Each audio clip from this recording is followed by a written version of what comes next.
திரு வன்னியரசு அவர்கள். திரு வன்னியரசு, பிரதமரை முதல்வர் சந்திக்கிறார் அப்படின்றப்போ அப்பாயின்மெண்ட் கேட்டிருக்காரு, சந்திக்கிறார் அப்படின்ற செய்திகள் வரப்போ அதையே அரசியலாக பார்க்கலையா? இல்லை, அதாவது மாநிலங்களுக்கு தேவையான உரிமைகளை பெறுவது என்பது போராடி பெறுவது அல்லது சட்ட ரீதியாக பெறுவது அப்படிங்கிறது பல்வேறு வடிவங்கள் இருக்குது. இப்போ நடக்கிற அந்த நிதி ஆயோக் கூட்டத்தில் மாநில முதல்வர்கள் பங்கெடுத்து தங்களுடைய பிரச்சனைகளை, தங்களுடைய மாநில பிரச்சனைகளை பற்றி பேசுவது அப்படிங்கிறது ரொம்ப முக்கியமாக பார்க்குறோம். நாளைக்கு தான் அந்த கூட்டம் நடைபெறப் போகிறது. நாளைக்கு உட்கார்ந்து பேசும்பொழுது அந்த நிதி ஆயோக்கினுடைய தலைவரே மோடி தான், பிரதமர் தான் அதில் இருக்கணும். அவர் நாளைக்கு கலந்து கொள்கிறாரா என்கிறது ஒன்றும் உறுதிப்படுத்தப்படலை. அவர் இந்த முந்தைய கூட்டங்களில் கலந்து கொண்டிருக்கிறார். இல்லை, நாளைக்கு சொல்கிறேன் நான். அதனால் என்ன அப்படிங்கிறது பேசினா தான் தெரியும். இப்போ முதல்வர் அவர்கள் எல்லா மாநிலங்களும் 8 மாநிலங்களுக்கு கடிதம் எழுதியிருக்கிறார். அது மேற்கு வங்காளம், கர்நாடகா, இமாச்சல பிரதேசம், தெலுங்கானா, கேரளா, ஜார்க்கண்ட், பஞ்சாப், ஜம்மு காஷ்மீர் 8 மாநிலங்களுக்கு அவர் கடிதம் எழுதியிருக்காரு. இந்த கடிதத்தையும் அங்கே வலியுறுத்தி பேசுகிறதுக்கு வாய்ப்பு இருக்குது. ஏன்னா இல்லை, அது குடியரசுத் தலைவர் தொடர்பான ரொம்ப முக்கியமானது. அது மாநில வளர்ச்சி தானே. இந்த திட்ட கமிஷன் அப்படிங்கிறது நீங்கள் நிதி ஆயோக் அப்படி சொன்னால் கூட அது மாநில வளர்ச்சி தொடர்பானது. இதில் ரொம்ப முக்கியமானது உச்சநீதிமன்றமே சொல்லுது. நீங்கள் இந்த மசோதாக்கள் தொடர்பான இது பண்ணுறது, உரிமைகள் தொடர்பானது எல்லாமே முதல்வர் தான் அது பொறுப்பு. வேந்தர்களை, துணை வேந்தர்களை அவங்க நியமிக்கலாம்ங்கிறதும் இருக்குது. ஆனால் 14 கேள்விகளை நீங்கள் குடியரசுத் தலைவர் மூலமாக கேள்வி கேட்க வைப்பது அப்படிங்கிறது என்ன சொல்கிறாரு? மரியாதைக்குரிய பிஆர் ஹவா என்ன சொல்கிறாரு? மகாராஷ்டிரா மாநிலத்துக்கு அவர் போகும்பொழுது நீங்கள் டிஜிபி வரல, அங்கே இருக்கிற தலைமை செயலாளர் வரல, யாருமே வரல. அப்போ நீங்கள் என்ன போக்கில் நீங்கள் பாராமுகமாக பாகுபாட்டோடு நீங்கள் பார்க்குறீங்க? உச்சநீதிமன்றத்தை விட, நாடாளுமன்றத்தை விட இந்திய அரசியலமைப்பு சட்டத்தை அதிகாரம் உள்ளது என்று பிஆர் ஹவாய் சொல்கிறாரு. அந்த அரசியலமைப்பு சட்டத்துக்கு சவால் விடக்கூடிய வேலைகளை பாரதிய ஜனதா அல்லது மோடி அரசு செய்கிறது.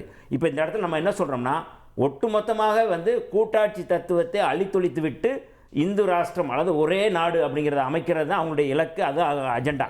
அந்த அஜெண்டாவை எதிர்க்கக்கூடிய ஒரு ஆளுமையுள்ள முதல்வர் அப்படிங்கிறது நம்முடைய முதல்வராக இருக்கிறார். அதனால தான் ஒவ்வொன்றுக்கும் அவர் சட்ட ரீதியாக நீதிமன்றத்துக்கு போகிறாரு. இன்றைக்கி நீதிமன்றத்தில், உயர் நீதிமன்றத்தில் மத்திய அரசு என்ன சொல்லியிருக்கு?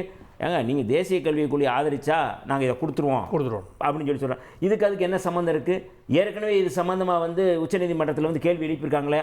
நீங்கள் ஏன் இதுக்கும் அதுக்கும் ஏன் சம்மந்தப்படுத்துறீங்க? இதுக்கு நீங்கள் கொடுக்க வேண்டியதானு சொல்லி கேட்குறாங்க. அப்போ இது முழுக்க பிளாக்மெயில் அரசியலை செய்கிறாங்க பாஜக அரசு. நீங்கள் உச்சநீதிமன்றம், இன்னைக்கு உயர்நீதிமன்றத்தில் ஒன்றிய அரசு அவிடவிட் என்ன தாக்கல் பண்ணியிருக்கு? வெளிப்படையாக பண்ணியிருக்கா இல்லையா? மறைக்க முடியாது.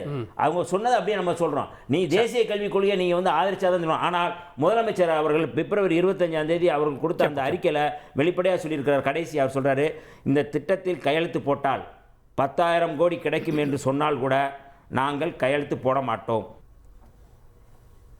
இல்லை, அதே விஷயத்தை நம்ம எடப்பாடி பழனிசாமி அவரும் கிளைம் பண்ணுறார். அவரும் கிளைம் பண்றார். நானும் போயிருக்கும்போது நானும் கேட்டேன், அதனால் கிடைத்ததுன்னாரு. அதே மாதிரி இந்த இடம் அவர் போயிருக்கும் போது 4054 கோடி 100 நாள் வேலை திட்டத்தில் நிறுத்தி வச்சிருக்கிறீங்க, அதை கொடுக்கணும் அப்படின்றதையும் நான் கேட்டேன். நடந்தாய் வாழி காவேரி அந்த திட்டத்தையும் நான் கேட்டேன். அதே மாதிரி இந்த 2152 ரூபாய் சமஸ்கிருத சிக்ஷா நிதி, இதையும் நீங்க கொடுக்கணும். ஆசிரியர் மாணவர்கள் இதெல்லாம் பாதிக்கப்படுறாங்க அப்படின்னு நான் கேட்டேன்.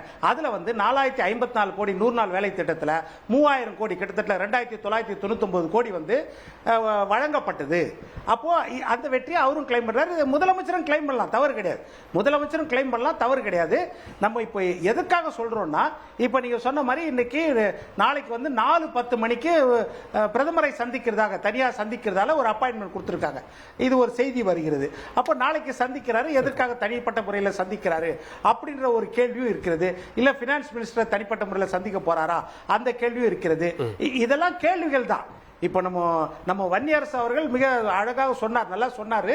இந்த மாதிரி ஜனாதிபதி 14 கேள்வி கேட்டுக்கிறாங்கன்னு.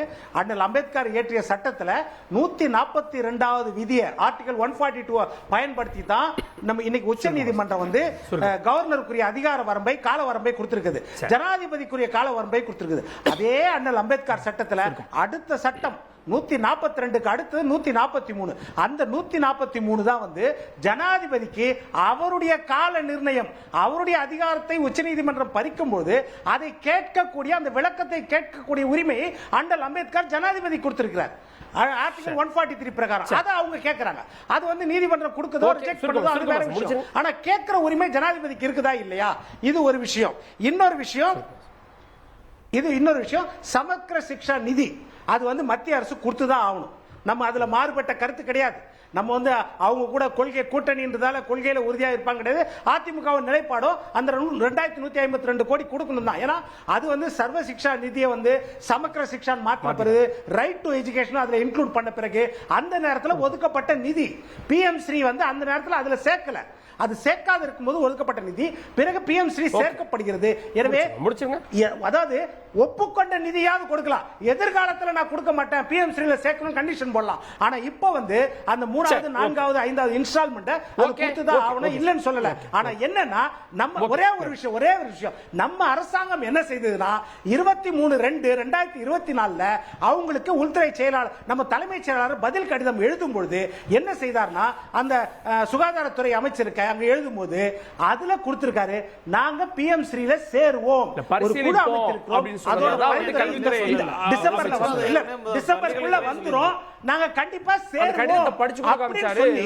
இதனால இல்ல சொல்லி முடிச்சிரேன். இதனால எனக்கு 3வது 4வது இன்ஸ்டால்மென்ட் எங்களுக்கு கொடுங்கன்னு சொல்றாங்க. இதையும் அதையும் லிங்க் செய்திருக்க கூடாது. நமது தலைமைச் செயலாளர் PM ஸ்ரீக்கு இது சம்பந்தமே இல்ல எங்களுக்கு கொடுங்கன்னு சொல்லி இருக்கணும். அந்த கடிதம் தான் இன்றைக்கு நீதிமன்றத்துல வருது. அதுதான் PM ஸ்ரீல சேர போறோம்ல எந்த இடத்துலயும் சொல்லலங்கிறது பள்ளி கல்வித்துறை அனுப்பின கடிதத்தோட பத்திரிகையாளர்களுக்கு அந்த கடிதத்தை வெளியிட்டாங்க. பரிசீலனைங்கிறது தான் இருந்ததுங்கிறது உண்டு. ரெண்டாவது நீங்க வந்து மெட்ரோ ரயில் திட்டத்தினுடைய மாநிலங்களும் ஒன்றிய அரசு சேர்ந்து பண்ணுவோம் அப்படிங்கிறத எல்லாத்தையும் மொத்தமா மாநில அரசினுடைய தலையிலே கட்ட பார்த்துச்சு ஒன்றிய அரசு. தமிழ்நாட்டினுடைய முதலமைச்சர் மாண்புமிகு தளபதி அவர்கள் போய் பேசினதுக்கு பிறகு அதனுடைய தொடர் போராட்டங்களுக்கு அப்புறம் தான் கிடைச்சது. முதலமைச்சரும் கிளைம் பண்ணிக்கலாம், ஏன்னா எடப்பாடி பழனிசாமி வாங்கி தரான். எடப்பாடி பழனிசாமியால இதை வாங்கி தர முடிஞ்சவரால ஜெயலலிதா பெயரால பல்கலைக்கழகத்துக்கு பெயர் வைக்கணுங்கிற மசோதாவுக்கு ஒப்புதலை வாங்க முடியாம இருந்துச்சு. அதை வாங்கி கொடுத்தது யாரு? இன்றைக்கு இருக்கக்கூடிய தமிழ்நாட்டினுடைய முதலமைச்சர் தளபதி தான். அது மட்டும் இல்ல, மாநிலங்களுடைய உரிமைகளை பாஜக என்ன பறிச்சிடுச்சு, எதனால இப்ப போறாங்க? ஏங்க உதய மின் திட்டத்துக்கு ஜெயலலிதா எதிர்ப்பு தெரிவிச்சாங்க, கையெழுத்து போட்டு வந்தீங்க. நீட்டுக்கு எதிர்ப்பு தெரிவிச்சாங்க, கையெழுத்து போட்டு வந்தீங்க. உயர் நிறுவனங்கள்ல நீங்க பிரைவேட்டா இருக்கக்கூடிய ஆட்கள் நேரடியாக IAS அதிகாரிகள் தேவையில்லை, நாங்களே வந்து போடுவோம்னு சொல்லி அந்த முறை IAS முறையே வந்து சிதைக்கணும்னு நினைச்சீங்க. அதெல்லாம் மாநில உரிமைகளை பறிக்கலையா? மாநில உரிமைகளை முற்றிலுமா ஒழிச்சு கட்டுறதுக்கு எல்லா இடஒதுக்கீட்டுல இருந்து 10%